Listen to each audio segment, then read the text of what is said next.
Welcome to the AncestralFindings.com podcast, number 16. Looking for the headstones of your ancestors is a primary part of genealogy. What do you do if you can't find one? In this episode, I'll share some answers to this mystery.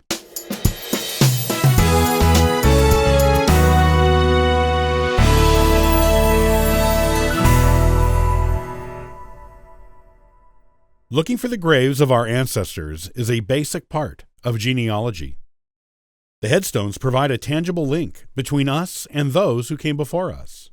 It is something, and often the only thing, that we can touch that is intimately associated with that ancestor. Standing on the ground over which their earthly remains lay is as close as we'll ever get to the more ancient ancestors we never personally knew. Finding the grave puts a bookmark at the end of that particular ancestor's story, and it's up to you to fill in the details in the beginning and middle of that story through additional research. It also tells you a lot about where that ancestor lived and what his or her life might have been like in that place long ago. But what if you can't find the grave? Not everyone has one that is easily located. Some may not have one at all, such as if they were buried at sea or lost at sea, or were among the missing in a war, in which case all you may know is that they are buried on the battlefield somewhere. Here are some of the most common reasons why you may not be able to easily find a grave, or find one at all, and what to do about it. The town where your ancestor lived had no cemetery. This was not uncommon in early colonial times, and sometimes even into the later colonial era. Pioneers to the west in the mid to late 19th century may also have encountered this problem. If there was no town cemetery, your ancestors had two options for burial. Use the closest cemetery. The closest cemetery may have been a town or even a few towns away. As long as a funeral procession could get there and back on foot in a day, the person was usually buried there. So, if you're looking for a headstone for your ancestor in the town in which they lived and can't find one, try looking in cemeteries in neighboring towns. Even if the town has a cemetery now, it may not have had one during the time of your ancestor. Such was the case with Salem, Massachusetts. For the first decade or two of its existence, it had no cemetery. People were taken to Ipswich for burial in the ancient cemetery there instead. Salem had its own cemeteries by the 1600s, but early colonial ancestors were probably buried in Ipswich. Use the family property. This was another common option when a cemetery wasn't available nearby, or plots in it were too expensive to purchase.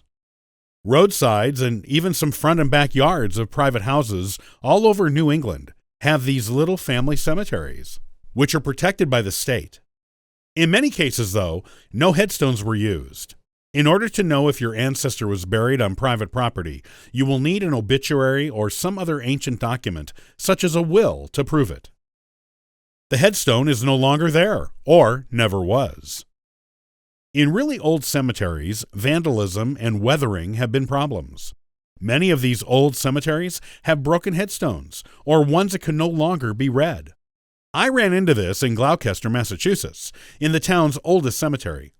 The vast majority of the stones were either broken or unreadable. While I did find a headstone for my ancestor there, it was a new one, put up by modern descendants. A railroad track had been built through the cemetery, and the actual burial spot of my ancestor was believed to be under the track, or in the woods beyond it, where the cemetery used to extend. Some graves originally had headstones, but they were made of wood and destroyed through weather or vandalism or age long ago. Other times, no headstone was ever there, either because the ancestor's family couldn't afford it, or, as in the case of Quakers, their religion preached against headstones as symbols of vanity. If you think your ancestor is buried in a particular cemetery, but there is no headstone, or no readable one for you to be sure it's him or her, you can go to the town hall or town historian to see if they have a map of burials in that particular cemetery. If they do, you can use the map to find the grave. If there is no map, as in the case with most ancient cemeteries, you may never actually be sure of the exact spot your ancestor is buried. If you can find an obituary or will that provides the information, you will at least know they are there somewhere, If it is the only cemetery to exist in the town where your ancestor died, you can also be content knowing they are there, and you visited the place, even if you didn't find the exact location. While it can be frustrating to not be able to find a headstone, it is a jumping-off point for doing additional genealogical detective work. A headstone may, in fact, exist, just not where you expected it to be. It is your job to track it down. If there was a headstone that is gone now, or if there never was one, you might be able to find a map showing where your ancestor is buried in a particular cemetery. If not, knowing the cemetery they are most likely to be in and visiting it to pay your respects to your ancestor is the most you can do. It's not like having a headstone you can touch or standing over the ground where your ancestor is, but you at least will know you walked on the ground where their relatives once stood when they brought the person there to be buried. Even standing in the probable cemetery where your ancestor is buried is a link to them and the past in its own unique way.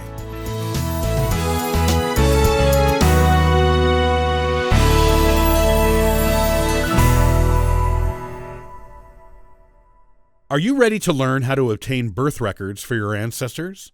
In the next episode of AncestralFindings.com, you'll learn how to find these important vital records that document your ancestors' lives.